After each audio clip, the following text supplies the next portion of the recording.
My name is Richard Mack, and I'm the former sheriff of Graham County, Arizona.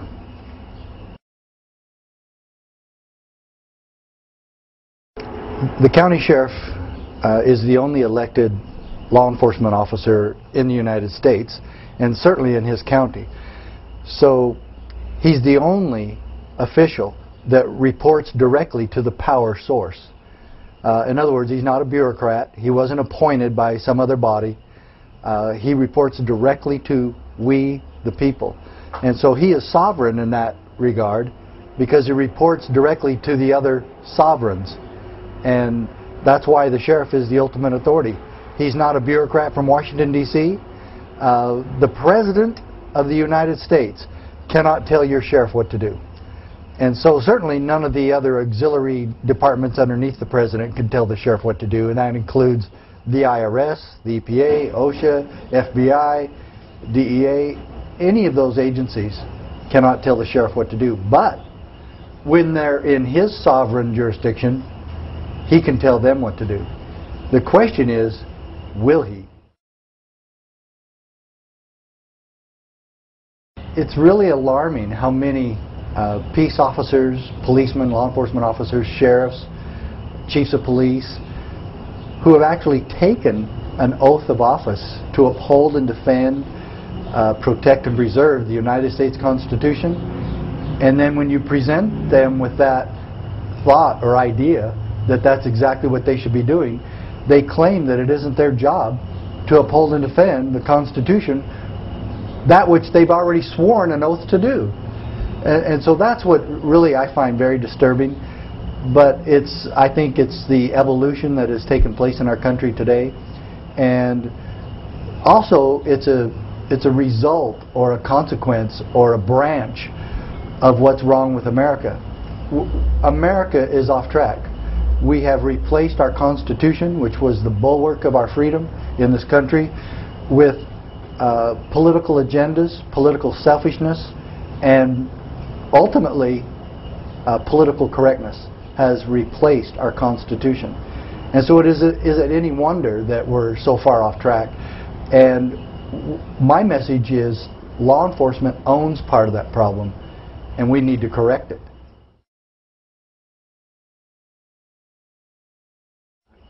No, the governor and the sheriff are pretty much equal. The governor is the sovereign leader over the state. The sheriff would probably supersede the governor within his county because he is the ultimate protector of the people within his jurisdiction. He can't let anybody violate the Constitution in his county. He cannot allow anyone to violate the rights of the people within his jurisdiction. It doesn't matter if it's the governor, the president, the IRS, FBI. He is in charge of protecting the constitutional freedoms of his jurisdiction. The governor, oversees the state, and she is, or he, very powerful, and they are equal in some ways and have the same responsibility to the people who elect them, and that is to uphold and defend their Constitution. I was probably the first sheriff in the United States to sue the federal government for doing that very thing, for promulgating a bill or law or statute that directly commandeers the sheriff for federal bidding. As I look back, I'm really grateful that we won a case at the United States Supreme Court, and I still have yet to see if throughout American history that there's been another case won at the Supreme Court by a sheriff, by a sitting sheriff. Sheriff Prince and I ended up taking this case all the way to the Supreme Court. We won on this very issue of state sovereignty, local autonomy, and the power of the county. And so when the or any other legislative body passes a law, a supposed law, that forces the sheriff to violate his oath of office to protect and defend the Constitution, what does he do? And Judge Roll, in my case, actually said that Sheriff Mack is thus forced to choose between keeping his oath or obeying the act. And I think he nailed it right on the head there. That's the key question. What does all of law enforcement and what do all the sheriffs across the country do when a statute forces them to violate their constitutional oath? Well, I think it's easy. You keep your word to your oath. That's the ultimate law. The supreme law of the land is the Constitution. Nothing supersedes the Constitution. So let's put it back in its proper place. And I would say there was a sheriff from Montana that did not join the lawsuit who I agree with. He did it the right way. He just said no. He said, we're not doing the Brady Bill in this county. And that was, I believe, Sheriff Nixon. And as I look back, I wish that that's what we had done. After looking back at my lawsuit and the subsequent victory in the U.S. Supreme Court, that I wish the sheriffs in Arizona had simply all signed a letter unitedly and sent it back to Washington, D.C., to the White House, and CC it over to the Congress and the Justice Department, letting them know we're not doing the Brady Bill in Arizona, and thank you very much for your efforts, but it won't be applied here. Yeah, that was a very powerful case, disavowed by the judge in the case, by the way, but it was a requirement of the settlement in the case that Sheriff Mattis devise a way to make sure that the federal government couldn't come in and do what they did to the Castaneda family, trying to arrest them. Well, they did arrest them at 1 o'clock in the morning for being illegal immigrants. And of course, nobody's trying to do that now when we have them all over the place, but the thing of it was, the Castanedas required that as part of their settlement. And Dave Mattis actually came up with the idea, and they were obeying it. The federal government was obeying it. And other counties in Wyoming also practiced the same policy. It wasn't a law, but it was a policy as established through a court order, or a court settlement, I should say. I don't believe they're doing it too much now.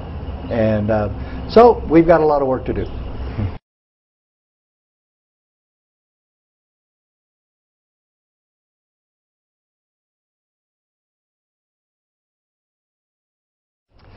Well, first thing I would love to see it be the county commissioners. The county commissioners should be supporting their sheriff with proper legislation or resolutions to have him enforce the Constitution. So if they pass a law saying federal government, let's say they have this H.R. 45 that Barack Obama is trying to shove down our throats right now, to have a national registry for firearms and firearm owners in this country, and to have a national licensure granted from Washington, D.C. to keep and bear arms, which is already guaranteed in the Second Amendment. Let's say that that is really going to be pushed, and the federal government is going to come out and perhaps confiscate weapons and or ammunition. So what does the local authority do? Well, the county commission passes a resolution saying that there will be no more federal gun control in this county, and the sheriff enforces it. And so when the feds come in, the sheriff stands. He shouldn't need that resolution, but it would be nice to have it, because the Second Amendment is there, and he's already sworn, we're back to that again, he's already sworn an oath to uphold and defend the Constitution, and the Bill of Rights, of which the Second Amendment is a part, is a key integral part of the freedom as established by our founders. And why was the Second Amendment put there in the first place?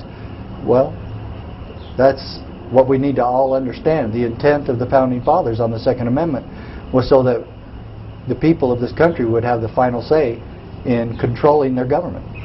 And the ultimate power of the Second Amendment is that the people remain in charge to be able to fight off abusive government.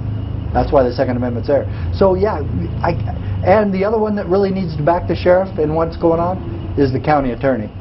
It's not essential to have those others. The sheriff can do it on his own. He doesn't need to ask permission of anybody in the county or across the country. He doesn't need to ask the barber down on Main Street or anyone else how he's going to keep his oath of office. He's bound by his word, and he's also bound by the Constitution.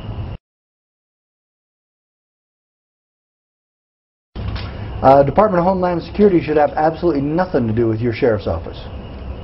Absolutely, let me say that again, absolutely nothing. Okay? Homeland Security has just been around for a few years, since 9/11, of course. And right now we have Janet Napolitano, who used to be the governor of Arizona, saying that veterans and people who believe in Ron Paul and people who believe in the Constitution and people who believe in the Bible and who believe in gun rights are all dangerous and pose some sort of danger to the federal government. Well, I guess she might be right. If the government's out of control and tyrannical and abusive, well, yeah, then she ought to be worrying, I guess. But otherwise, these people and those groups are extremely peaceful. And she even mentioned, I think, the libertarians, which all libertarians have to swear an oath of non-aggression and non-violence. So how did they make that list?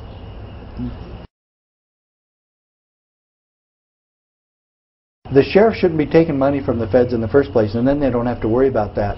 And if the states would wake the heck up, and I really do mean wake the heck up, if they would stop sending our money to Washington, D.C., then Washington, D.C. won't have our money to hold over us anymore. So it's just, I don't know, maybe it's all too simple, but federal government doesn't create money, they take money. And they take money from the states and from the people. So why do the states sit here and worry about every $10 they send to Washington, D.C., they get $1 back? Well, keep your $10 and you won't have to worry about any of that. Yeah?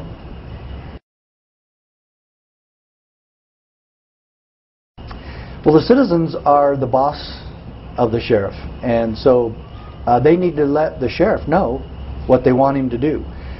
Even then, if 99.9% of the people in his county ask him to violate the Constitution, he can't do it.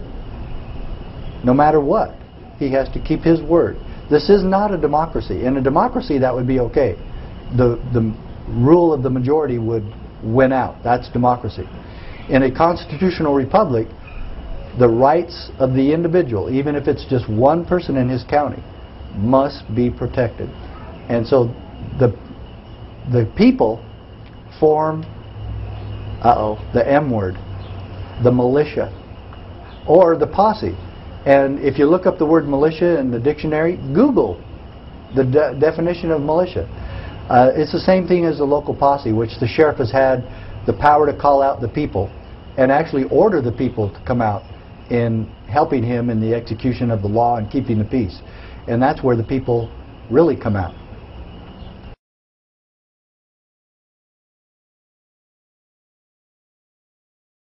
Back to your question about how can citizens support their sheriffs. Well, he works for you. You've got to read this and then take it to him and say, you know what? There was a sheriff who sued the federal government and won a case on the issue of states' rights. We'd like you to consider this. And it's only 50 pages, so he can read this while he eats a donut. Yeah. Did you see that? Hey, I was in law enforcement 20 years, I know.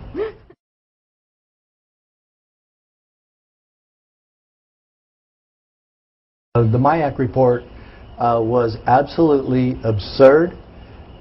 Anyone thinking that that's okay has got a screw loose somewhere, and they call us crazy. Well, we mean no other individual on the face of the planet any harm. This is a peaceful movement.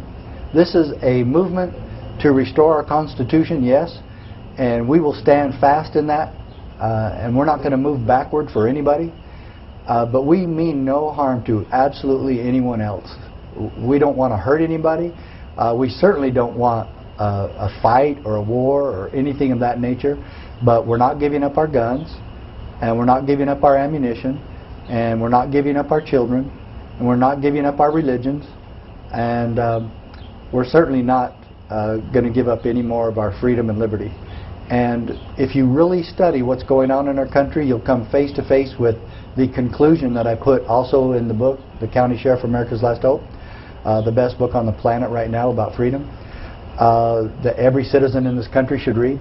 I agree. The bottom line of this whole book is that it presents this thesis of the book that the greatest threat to constitutional, God-given American liberty is our own federal government.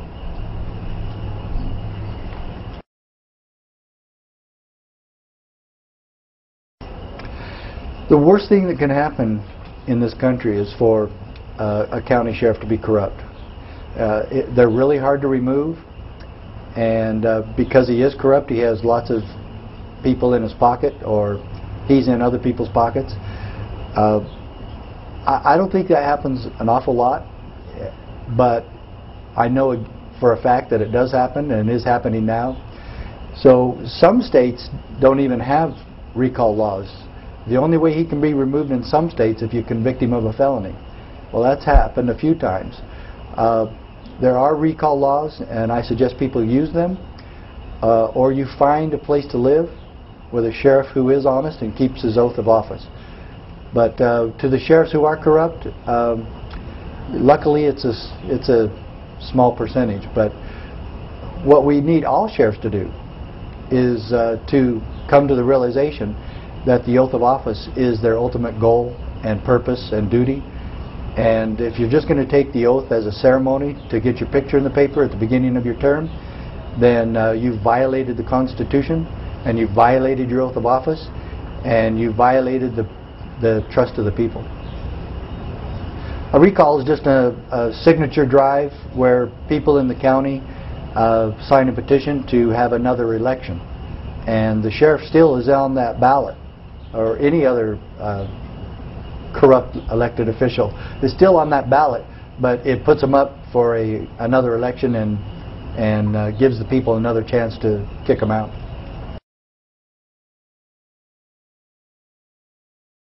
The Real ID Act is one of many coming out down the pike in Washington, D.C. Let's go back a little bit too to the Second Amendment. The Second Amendment does bestow, without question, and it would take any high school student maybe 5 minutes to find the intent of the Founding Fathers. They would have to try to go find it because they're not taught the Second Amendment and from the intent of the Founding Fathers in schools. I've been a government teacher in high school before, and I know it does not teach the truth. Most of the government books in this country school system do not teach the truth about our foundation or about our government or about the Founding Fathers. But there's a lot of information out there, and you can find it. But the federal government's trying to force more gun control down our throats. They're trying to force this national ID down our throats. That's going to have also a part to play with gun control. And I simply don't trust any of it. But the overall socialistic agenda that is saturating Washington, D.C. politics right now, it's all unconstitutional. Government is not here to feed us, to clothe us, to take care of us, to educate us, to basically take care of us. And let me warn you, friends, if you want the federal government to take care of you, they will. And that should scare you to death. But the National ID Act, all that stuff, H.R. 45, the bottom line is that there's already about 22,000 gun control laws in this country, all of which are unconstitutional. Every one of them. The people have the right to keep and bear arms, and what gun I own, and how I get it, and how much ammo I have, or how many guns I have. Guess what? I don't want to be rude here, but it's none of your business, and it certainly is none of my government's business.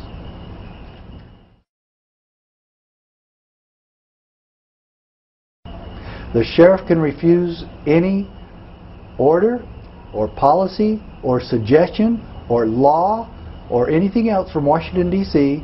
or from the state capitol if it violates the rights of the people. He is the ultimate check and balance. And he usually has a gun.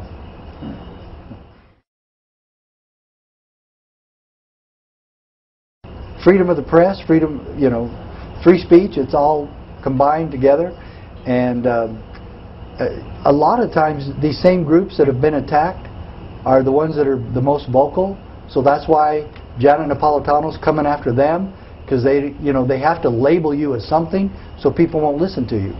And of course, who jumps on board on that attack, well, it's usually ABC and CBS and NBC and CNN and you know, what are these government-owned media outlets? You know, the reason that we have freedom of the press is not so we can read about LeBron James in the sports page of the newspaper. It's so that the press actually is a check and balance against overzealous government also, to make sure that the people will always hear the truth about what's really going on. Well, that's not happening anymore.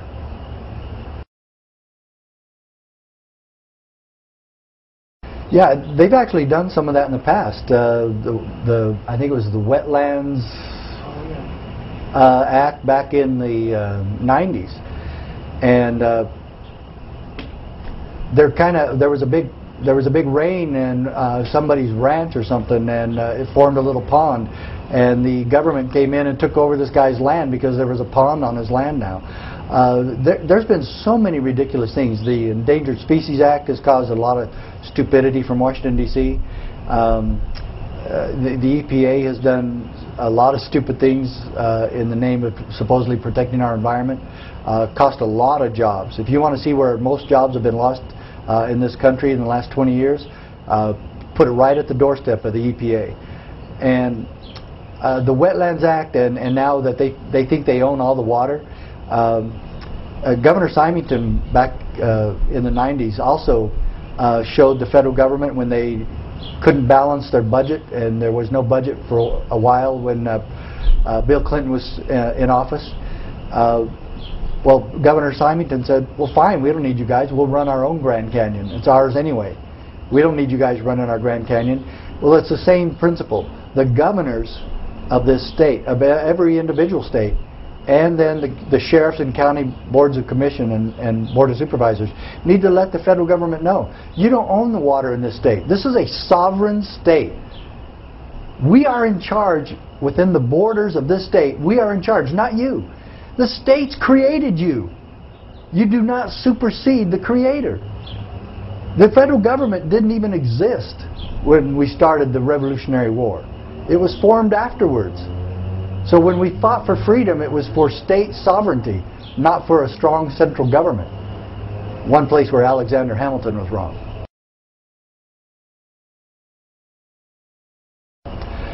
The 10th Amendment is the basis of my lawsuit. The 10th Amendment is where it guarantees the power and sovereignty to the states or to the people, which also shows the power the people have. And to paraphrase the 10th Amendment, this is what the 10th Amendment says. It's the Founding Fathers telling all future generations of government, especially in Washington, D.C., that just in case you want to get really creative, or if you think we forgot something, you can't do that either. That's the 10th Amendment.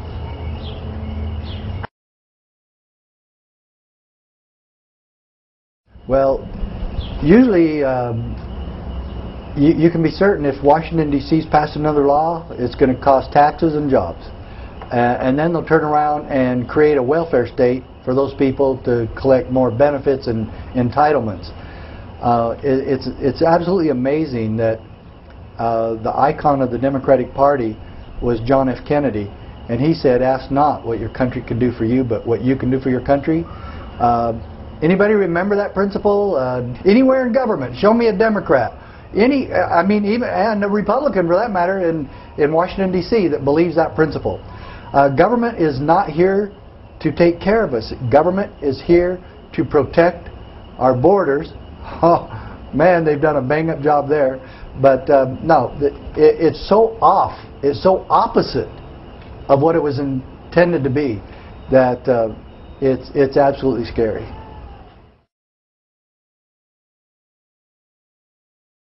Well, first of all, he has the duty to protect the businesses that are offering alternative health to citizens. Those businesses have a right to exist. Let me, for the record, make this very clear. I use them. Right now, if you look at the evidence, doctors kill by making mistakes of prescriptions and other mistakes, about 125,000 people a year. Guns supposedly are only involved in about 20,000 such deaths. Why aren't we registering doctors? They're going after doctors. But no, we've actually strengthened the FDA and given the FDA more power, and they don't have any power to begin with, but they keep stealing it and usurping it. But they're actually going after some of these herbal companies or whole food companies. Most of these alternative supposed medications are simply whole foods. They're just concentrated. And I use them all the time, and so does my wife and family. And we will continue to do so. And for anyone to say that these companies should be shut down so that we can have more chemotherapy and more drugs shoved down our throat, like Prozac and Zoloft and all these other things that are destroying our children, is ridiculous.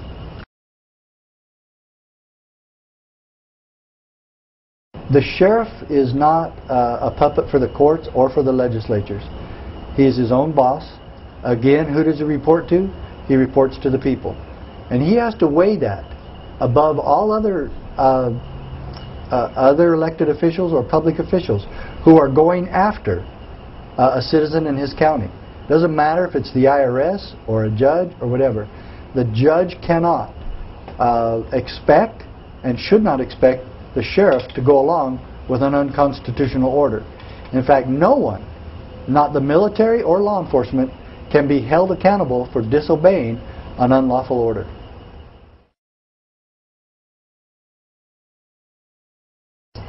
Oath Keepers! Yeah, Oath Keepers has been around for only about 2 or 3 months, and I got to know Stuart Rhodes and Dave Freeman with Oath Keepers, and the relationship that we have is an obvious one and an easy one.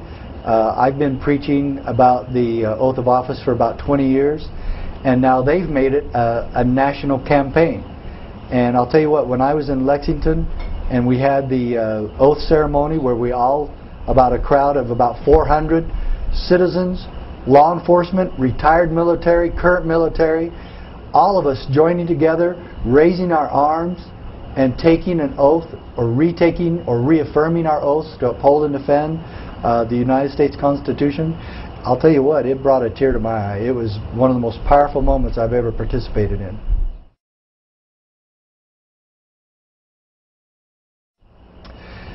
You know,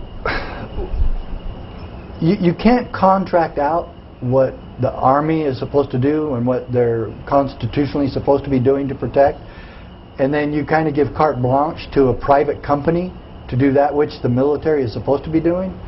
You know, that really puts the government and the military in a precarious position, and we have seen what happens when you do that.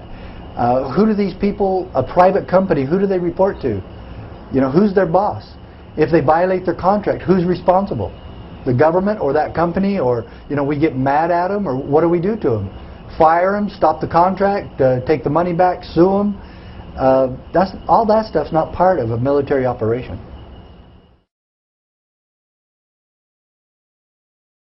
It's the same thing with Andrews International or anybody else. They can work for private companies, but they shouldn't be hired by government. You know, they're a private company. Their allegiance is not to the American people or to the Constitution. Their allegiance is to make money. They're a private company, and I don't mind companies making money. I totally support the capitalist society that we're supposed to have. Capitalism works a lot better than socialism or communism. Well, I think the ultimate protection that the sheriff will give his people is from other government agencies that want to run roughshod over his people in his county. We saw what happened in Ruby Ridge, Idaho. We saw what happened in Waco when sheriffs stand back and trust the federal government. The federal government doesn't have a very good track record. The IRS has a horrible track record. So, you know, the last thing you want to do is trust government. In fact, Patrick Henry warned us that we should never trust government officials, but shackle them down with the parameters and chains of the Constitution, as he said.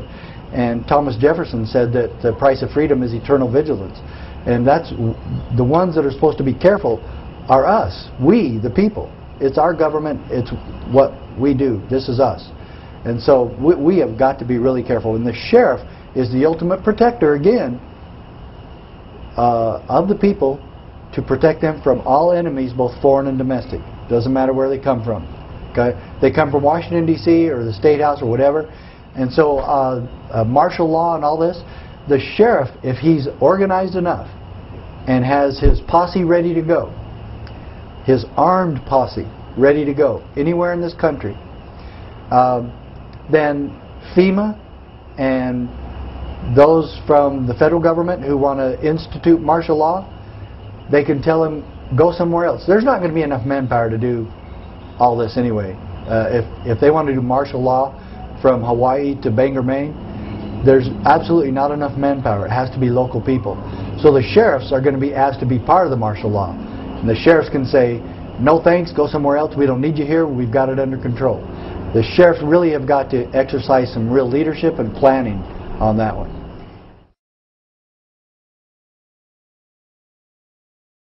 Well, Sheriff Joe Arpaio from Phoenix, Arizona has already set that example for all of us. The last count, I think he has about 5,000 on his posse. When I was sheriff, I had about 125.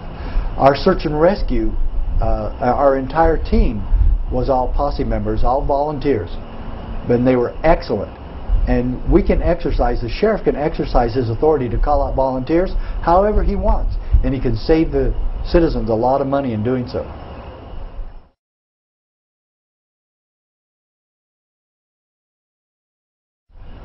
UN troops being in the United States, even for little exercises, even for an exercise, is something we should all be very concerned about. We had them in Arizona back when I was sheriff, and they weren't in my county, but they were in a neighboring county, and we got pictures of them and asked why they were there, and they said they were there on a peacekeeping mission. Well, I thought we were already at peace in Arizona and the United States. Why do we need the UN? Let me tell you right now, this mentality and the propaganda that's going around that the counties are subject to the state legislature, and that the state legislature is subject to the federal government, and that the federal government somehow is subject to this national government called the United Nations. That is absolutely atrocious. It's stupid. It's not true. It's not there. The UN has no authority over the United States. They have no authority over your sheriff. They have no authority over you unless you give it to them. And the first thing we need to do is get our country's sovereignty back and kick the United Nations out or dissolve it. And we shouldn't be in the United Nations. The United Nations was first propagandized as a means for keeping peace throughout the world, and since they've been there, there's been more poverty, which they said they were going to stop, which is absurd, but there's been more wars under the tutelage of the United Nations than at any other time in the history of the world.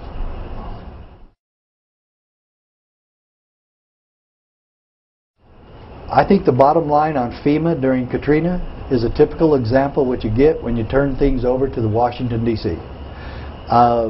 New Orleans and the state of Louisiana should have been prepared and should not have depended on FEMA to do anything.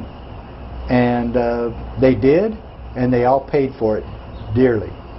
And we're in a dire situation if we think that FEMA is going to take care of us in this country.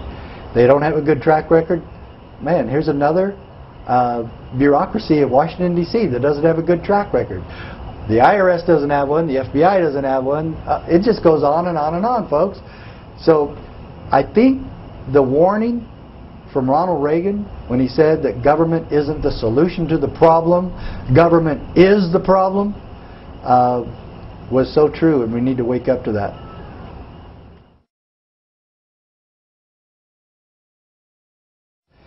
Well, the IRS had a hearing before Congress in 1998 where Jennifer Long and other employees, current agents of the IRS, testified that the IRS routinely fabricates evidence against citizens who they know could not adequately defend themselves, who couldn't afford to financially defend themselves against the IRS. So the end result is, through this criminal act, is that people would just pay the money. And so what happened to the IRS after that? After solid proof was given to Congress, who is supposed to oversee the IRS, what did the IRS do? Did they investigate? Did they fire anybody? Did they put anybody in jail for all these illegal and criminal acts? No, Congress said that we want IRS offices open on Saturday, and we want the IRS to be more user-friendly. That's like telling the mafia to be more user-friendly, except the mafia has a little more scruples than the IRS. Well, the EPA is mentioned in my case on page 15, and if you read Mack versus U.S., the EPA was ruled to be unconstitutional in the 1970s, and yet they have gotten more power since then. And I think that's a typical example, just like the ruling in my case of Mack versus U.S. That ruling has been ignored.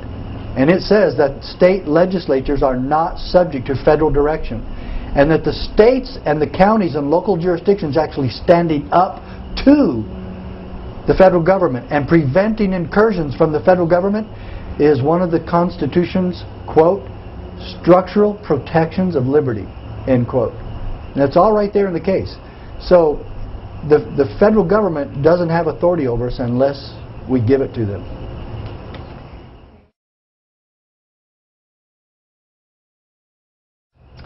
The Federal Reserve is probably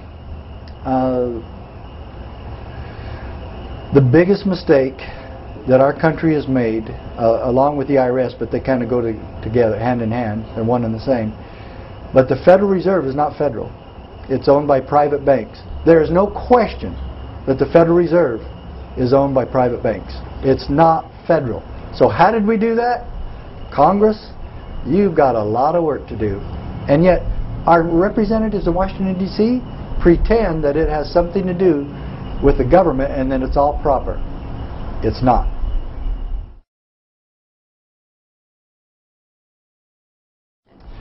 You know, I've been asked about 9/11 a lot. The bombings of the World Trade Center and the Pentagon. What happened then was certainly a national disaster and a catastrophe, and I hated watching that. I mean, it tore my heart out. The bottom line is, I'm not going to say that I know what happened, because I don't. But what I do know is the report from the federal government is not true. And I want, more than anything, I want to call right now for an independent investigation so that we get to the bottom of it. Not another government investigation or whitewash. An independent investigation of what happened at September 11th, 2001. And I'm volunteering to be part of that.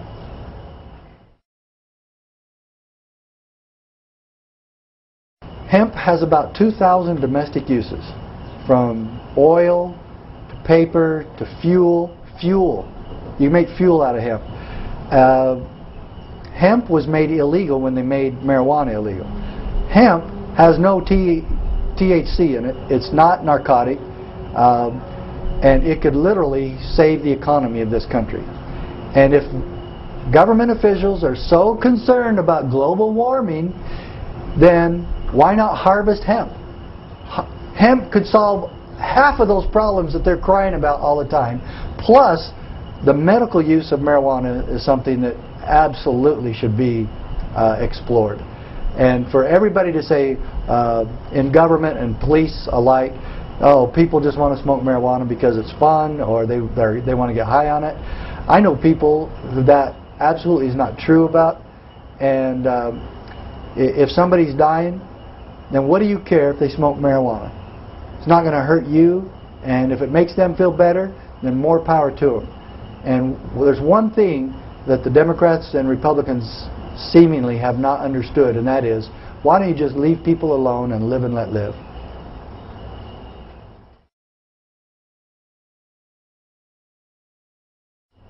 I don't support any of that. I don't support the drug war. After I served as an undercover narcotics officer, I started questioning the drug war. And right after the IRS, the war on drugs is the second biggest farce this country has ever come up with.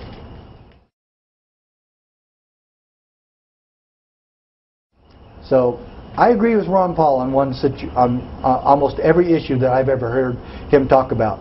And I really had a V8 moment where when I heard Ron Paul, I did that. I go, gosh, he's so right. Why didn't I think of that?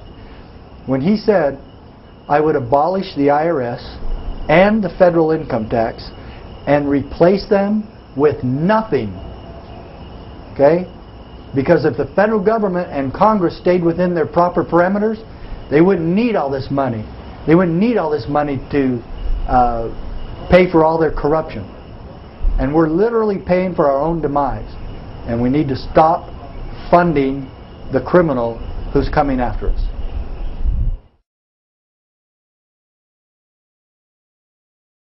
One thing I wanted to say about the book is that every citizen should read this because your employee needs to know about it. And your employee that we're talking about here is the sheriff. But anybody else, the deputies, when you get this book, you should always get at least one or two others. Keep one for yourself and give one to your favorite deputy or your uncle that's a police officer or your sheriff. Take it to your sheriff and make sure he understands what you and your neighbors really want him to do. It all boils down to this. Sheriff, will you stand against tyranny? Can you imagine any sheriff saying no? No, tyranny's not my job. Standing against tyranny is not my job.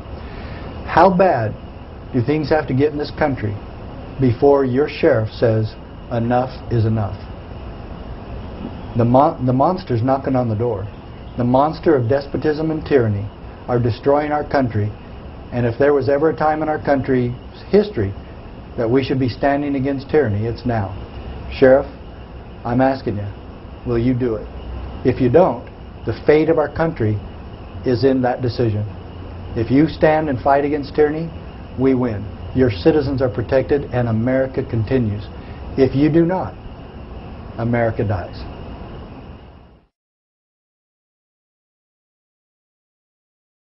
Read the book and see where you can restore freedom and liberty in your county and keep the federal government in Washington, D.C. where they belong.